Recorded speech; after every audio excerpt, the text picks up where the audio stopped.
Ya, what's up guys? Jadi kali ini gue bakalan sedikit bahas seputar transfer lagi. Jadi yang hangat-hangat ini dan udah pasti itu yaitu Divock Origi yang free transfer ke AC Milan. Nah, menurut gue untuk Divock Origi ini yang free transfer ke Arsenal itu yang free transfer ke AC Milan itu merupakan pilihan yang tepat lah istilahnya.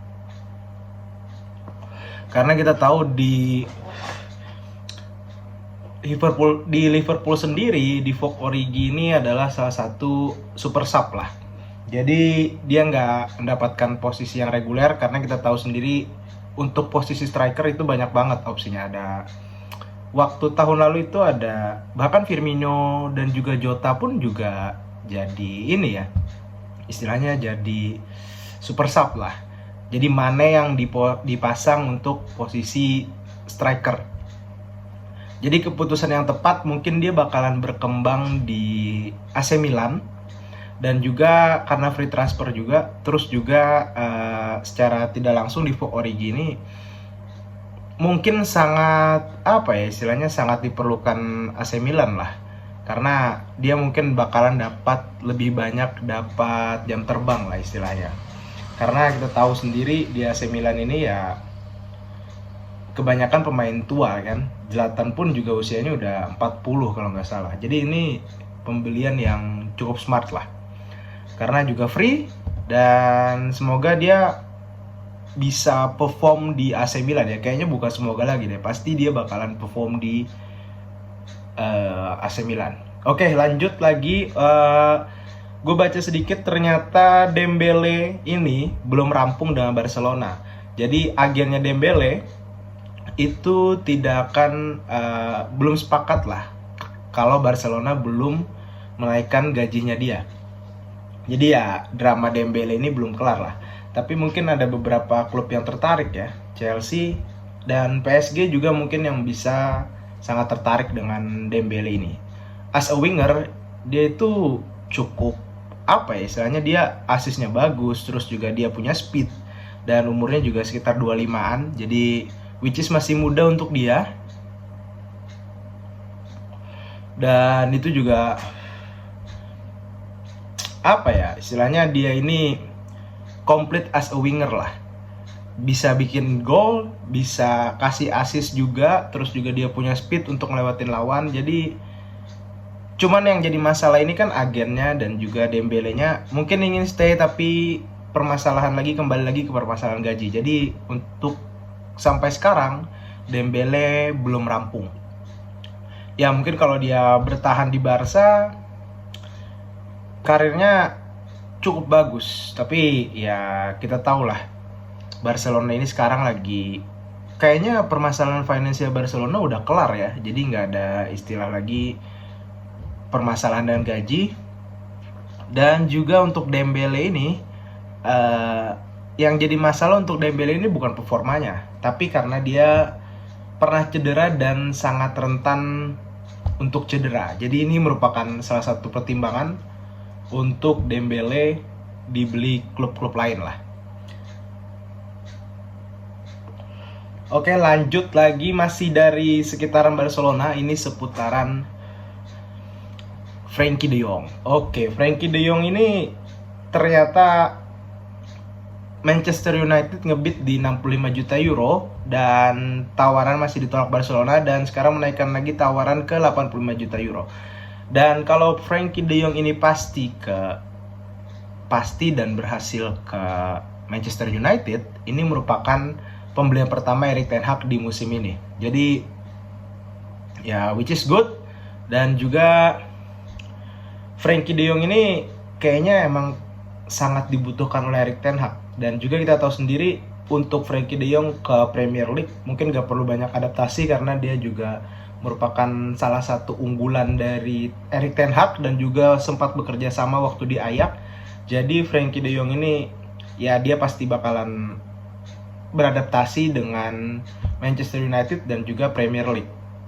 Karena Frenkie de Jong sendiri memang dia ingin stay di Barca, tapi secara tidak langsung performa Frenkie de Jong ini ketika di Barca itu seperti yang gue bilang di video sebelumnya bahwa Frenkie de Jong ini dia tidak nyaman di Barca karena posisinya itu.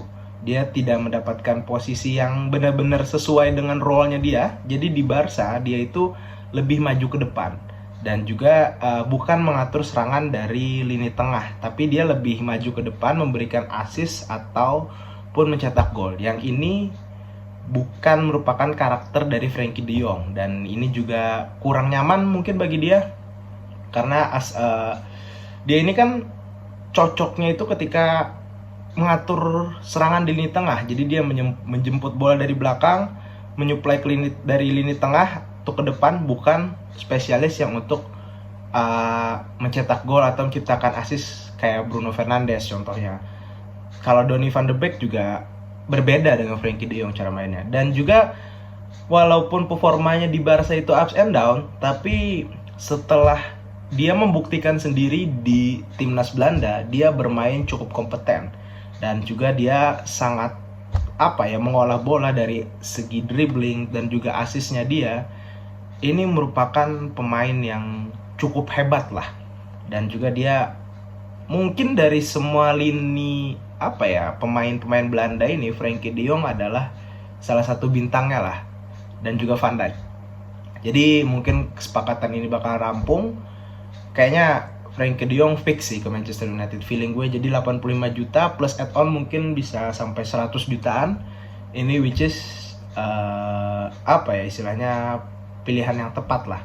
Karena kita tahu sendiri lini tengahnya Manchester United ini udah karatan lah istilahnya. Pogba udah cabut, terus juga Matic juga udah cabut, dan what do you expect sama Fred gitu yang tidak punya visi misi bermain.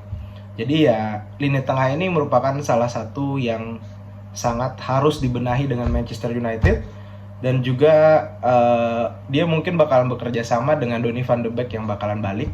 Jadi Frenkie de Jong ini mungkin sangat cocok dan sangat dibutuhkan oleh Manchester United. Win-win solution sih, karena Barcelona juga kontraknya Frenkie de Jong kan tahun ini bakalan naik gaji, dan juga itu juga merupakan salah satu gaji tertinggi di Barcelona kan. Jadi ya win-win solution untuk Barcelona dan juga Manchester United kalau dia bisa menjual Frenkie de Jong, which is mereka bisa beli pemain-pemain lain. Dan juga untuk Manchester United pun bukan hanya Frenkie de Jong, tapi perlu mendatangkan beberapa pemain lagi. Karena ya 5-6 pemain, kita tahu United ini harus membuat sebuah tim yang kompeten untuk bisa bersaing di papan atas Liga Inggris, bukan lagi di papan tengah lah.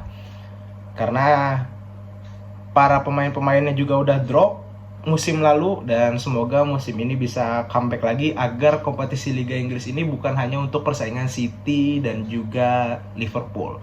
Jadi which is good kalau Frenkie de Jong bakalan ke Manchester United, dan ya win-win solution. Barca dapat duit dan juga mengurangi beban tim dengan keluarnya Frenkie de Jong, which is juga Frenkie de Jong tidak terlalu nyaman bermain di Barca, dan juga Manchester United sangat membutuhkan Frenkie de Jong. Jadi ini adalah win-win solution lah. Oke. Sementara satu lagi, Gareth Bale ke Amerika ya, ke Angeles FC kalau nggak salah. Dan juga ya which is good untuk Bale karena juga di usianya yang udah mendekati usia yang cukup tua. Jadi dia mungkin perlu suasana baru dan tantangan baru, yang dimana di Liga Amerika sendiri tidak terlalu berat kompetisinya seperti Liga Inggris atau Liga Spanyol. Jadi ya which is ini cukup bagus lah untuk Gareth Bale karena dia perlu suasana baru. Dan juga kita tahu sendiri Bale ini walaupun sebelumnya ada isu bahwa dia ada yang Cardiff City terus juga Getafe tertarik, tapi ya Bale memilih ke Amerika karena mungkin dia merasa dengan umurnya dia tidak ingin bermain yang di liga yang sangat kompetitif. Jadi ini keputusan yang tepat untuk Bale. Dan juga kita tahu sendiri Gareth Bale ini masih punya skill. Waktu bermain juga di timnas Wales dia masih punya speed dan skill, dan juga goal instingnya juga ya masih lumayan lah. Walaupun kita tahu peak-peaknya udah lewat waktu Madrid 3 kali juara Champions League. Oke, mungkin segitu dulu video kali ini, karena singkat aja kita bahas isu-isu transfer. Nanti besok kalau ada yang menarik bakalan kita bahas lagi. See you di video selanjutnya.